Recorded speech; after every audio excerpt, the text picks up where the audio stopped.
নমস্কার। আরো একবার প্রমাণ হয়ে গেল যে মানুষকে ওপর থেকে দেখে যেরকমটা মনে হয় সবসময় কিন্তু সে সেরকম নাও হতে পারে। আর তার জলজান্ত উদাহরণ হচ্ছে দেবলীনা নন্দী। দেবলীনা নন্দীকে মোটামুটি এখন চেনে না সেরকম মানুষ নেই, সবাই আমরা কম বেশি দেবলীনা নন্দীকে চিনি। মানে আমরা যে কথায় বলি না, রূপে লক্ষ্মী গুণে সরস্বতী, তো আমার তো মেয়েটাকে দেখলে সেরকমই মনে হয় যে মেয়েটার মধ্যে কি নেই। মেয়েটাকে দেখতেও এত মিষ্টি, সেই সঙ্গে এত একটা সুরেলা কণ্ঠ, সত্যি যেন রূপে লক্ষ্মী গুণে সরস্বতী।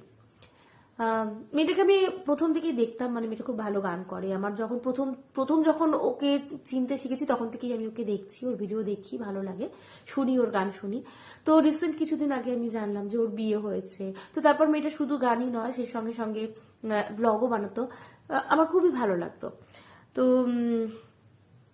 যেই মেয়েটাকে দেখে আমরা অনেকেই এরকম ভাবতাম যে এই মেয়েটার মতন যদি আমাদের জীবন হতো কত ভালো হতো, সেই মেয়েটাই শুনলাম নাকি নিজের জীবনটাকে শেষ করে দিতে চেয়েছিল। জাস্ট ভাবতে পারছো? এর আগের মুহূর্ত পর্যন্ত যার জীবনের সঙ্গে আমরা মানে অনেকেই আছে যারা রিলেট করতাম যে এরকম জীবনটা যদি আমাদের এরকম হতো কত ভালো হতো, সেই মেয়েটার জীবনে যে এত কষ্ট ভাবা যায়। কিন্তু হ্যাঁ, সেই মেয়েটার জীবনেও এতটাই কষ্ট ছিল। তো আমি তোমাদের সঙ্গে এখানে একটা পার্সোনাল কথা শেয়ার করি। আমি ওর ভ্লগ দেখি, আমার খুব ভালো লাগতো, যেমন গান শুনতে ভালো লাগে, মেয়েটাকে দেখতে ভালো লাগে, তেমনি ওর ভ্লগ দেখতেও ভালো লাগতো। তো আমি দেখতাম। তো কদিন আগে একটা ভ্লগ আমার চোখে পড়লো। ভ্লগটাতে এরকম ছিল যে ওর হাজবেন্ড একদম এইভাবে যে চুলটা কাটা হয় ওটা পছন্দ করে না, আর ও ওরকম একটা ফলস কিনেছিল পরে ওর হাজবেন্ডকে মানে প্র্যাঙ্ক ভিডিও করবে।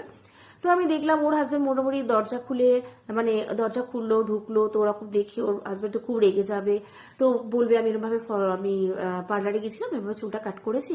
তো ভীষণভাবে ওর হাজবেন্ড রেগে গেছে। তো দেখো, প্র্যাঙ্ক ভিডিও এরকমই হয়। কিন্তু আমি দেখেছিলাম এত মিষ্টি একটা মেয়ে, একটা বেশ মজা করে যে জিনিসটা করেছিল যে আমি হাজবেন্ডকে একটুখানি চমকে দেবো বা একটুখানি রাগাবো, এই জিনিসগুলো যেটা হয় না। তো কিন্তু আমি জানি না, এটা আমার পার্সোনাল সেদিনকে মনে হয়েছিল যে তার হাজবেন্ড অতিরিক্ত সেটাকে অত্যন্ত সিরিয়াস নিয়েছিল। এবং আমি জানি না কেন আমার মনে হয়েছিল যে দেবলীনন্দী যে ব্লগটা শেষ করেছিল দেখে মনে হলো না যে ও কি বলবো, মানে মিটমাট হয়ে গেছে। এরপরে আমার যেন মনে হয়েছিল একটা বেশ ভালো রকমই অশান্তি হয়েছিল।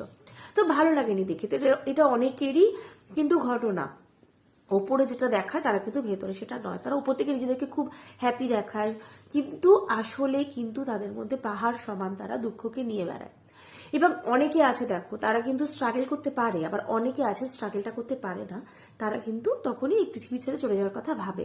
মানে এরকম একটা ডিসিশন তো কেউ নেয় না, বলো? তো যারা পারে না লড়াই করতে তারাই এরকম ডিসিশন নেয়। তো মেনলি যে কথাটা বলার, মেয়েটার মধ্যে কি ছিল না? মেয়েটার মধ্যে রূপ ছিল, মেয়েটার মধ্যে গুণ ছিল, মেয়েটার জীবনে সাকসেসও প্রচুর প্রচুর।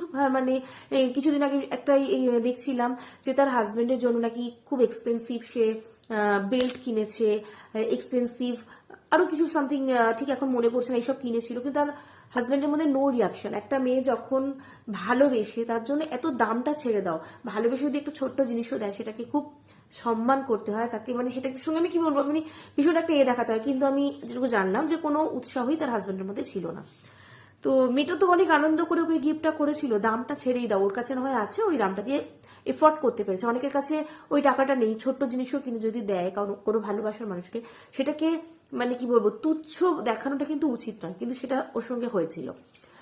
আর যেটা আমি মেনলি শুনলাম যে এই গন্ডগোলটা কি নিয়ে, তার মধ্যে সমস্যাটা কি, কদিন আগে তার বিয়ে হয়েছে, তার এখন তার শ্বশুরবাড়ির লোকরা ওর মায়ের সঙ্গে থাকতে দেবে না। এরকম একটা ব্যাপার যে তুমি হয় বেছে নাও তোমার মাকে, অথবা শ্বশুরবাড়ি বা তার হাজব্যান্ডকে। এটা কি করে সম্ভব? সে যখন তার মায়ের সঙ্গে থাকতে চায়, তো তাকে কিভাবে জোর করা যায় যে তুমি তোমার মাকে ছেড়ে দাও, দুজনের মধ্যে একজনকে বেছে নাও? তো মেয়েটা কতটা মাকে ছাড়তে পারছে না, অথচ তার হাজবেন্ডকেও ছাড়তে পারছে না। তখন না মানুষটা চিন্তা করে আমি ছাড়ো, আমি ব্যালেন্স করতে মানে পারছি না, যখন আমি এই পৃথিবী ছেড়ে চলে যাই। তো তার মধ্যে কতখানি একটা বোঝার সৃষ্টি করা হয়েছিল। তো যাই হোক, এখন দেবলীনা ভালো আছে, খুব তাড়াতাড়ি ও সুস্থ হয়ে বাড়ি ফিরুক, এটাই হচ্ছে যে ভগবানের কাছে আমাদের প্রার্থনা, প্রত্যেকের প্রার্থনা। এখনো ভালোও আছে, একটু দেখেছি যা শুনেছি। কিন্তু মেন যে কথাটা বলা, এটা হলো এক দেবলীনার গল্প। দেবলীনা আমাদের কাছে ভীষণ একটা পরিচিত মুখ, তাই জন্য তার গল্পটা আমাদের সামনে এলো। প্রতিনিয়ত কিন্তু এরকম অনেক দেবলীনা দিনের পর দিন, মানে আজ দেবলীনা ফিরে এলো ঠিক কথা, অনেকে আর ফিরেও আসে না। এবং ধরো তাদের কথা কেউ জানতেও পারে না। তারা আজকে তার মায়ের সঙ্গে নিয়ে একটা গন্ডগোল হয়েছে, এরকম প্রচুর, একটা মেয়েকে প্রচুর রকমের ভাবে টর্চার হতে হয় তার শ্বশুর বাড়িতে, অনেক রকম, মানে সেটা বলার এক একজনের কাছে এক এক রকম।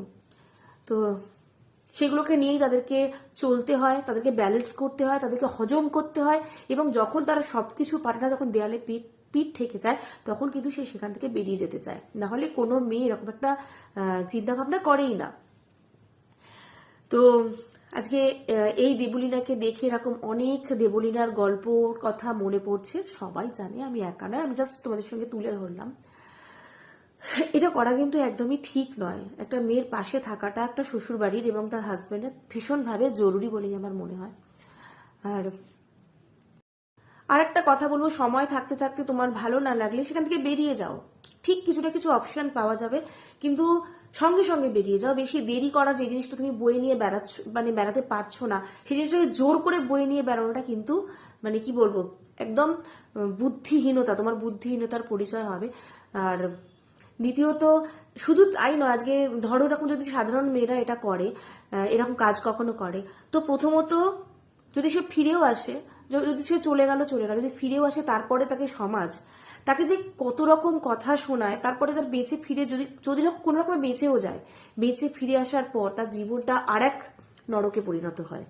তার নিজের বাড়ির লোকগুলোই বলবে, এই তো তুই হাসাতে এটা করেছিলি, এটা কি হলো, 5টা লোক আমাদেরকে কথা বলছে, 5টা লোক আমাদেরকে কথা শোনাচ্ছে, তো তার জিনা হারাম হয়ে যাবে।